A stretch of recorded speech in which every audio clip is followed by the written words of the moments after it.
So hello and thank you for joining us for another podcast of the Gospel Rescue Mission. Today our topic is being homeless is worse.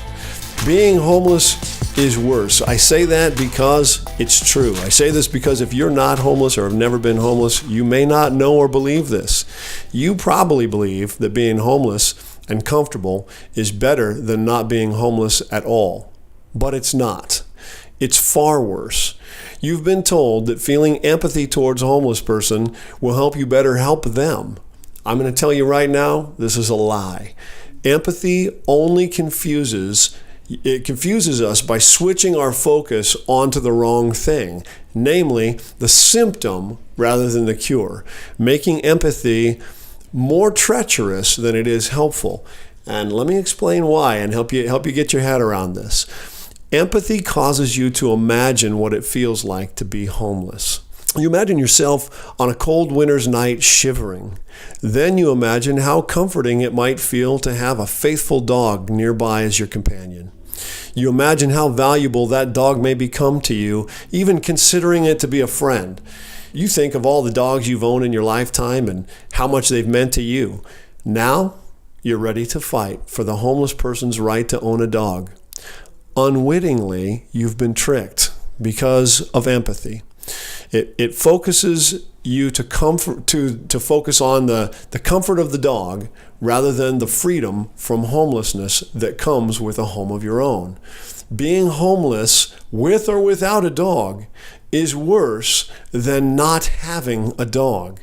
And having a dog complicates, if not entirely disables, a person's ability to acquire a home. Similarly, having a green mohawk may very well express a person's individuality and the way they feel about themselves.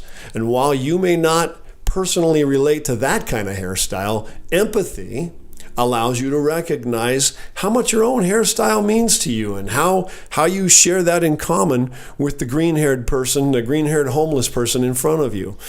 In fact, empathy causes you to want to defend that person's right to their hairstyle as fiercely as if you were fighting for your own. No one has the right to tell me how to cut my hair, you would say to yourself. But having a green mohawk prevents this person from getting a job. We can argue all day long about how it shouldn't and how people shouldn't judge each other by the color of their hair. But this is simply a naive denial of the world that we live in and a distraction from solving their problem. If we want to end their homelessness, they will need an income stream. And if this means a job, they must be convinced to cut their hair and keep it in a more socially acceptable way. Now, right now, I want you to think and consider of all the arguments that are currently running through your head as you're hearing this. Who's to say what's socially acceptable? Or employers shouldn't be allowed to discriminate? Or dogs can be better friends than people? Or I can't imagine not having my dog during hard times? Or this is a sick world that cares more about the color of someone's hair than their job qualifications. Every one of these spring up from empathy, and they may even be 100% correct, every one of them. And yet, not one of them is concerned with helping a homeless person actually earn a home. Empathy tricks us to focus on comforting the symptom rather than curing the disease. Our care and priorities must become laser focused on one goal above all others if we're ever going to help the homeless person find lasting freedom. We must limit our concern and energies to those things that we can solve in a timely manner. When we center our efforts on teaching the relational skills to acquire and keep an income stream, the ability to manage a functional budget, and the value of considering the impact of our choices on our relationships, well, we can find a clear path to freedom that way.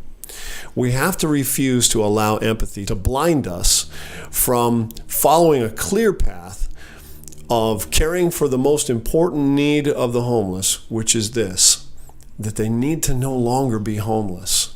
That's got to be our goal. Well, there you have it. It's another Gospel Rescue Mission podcast. I hope that was helpful.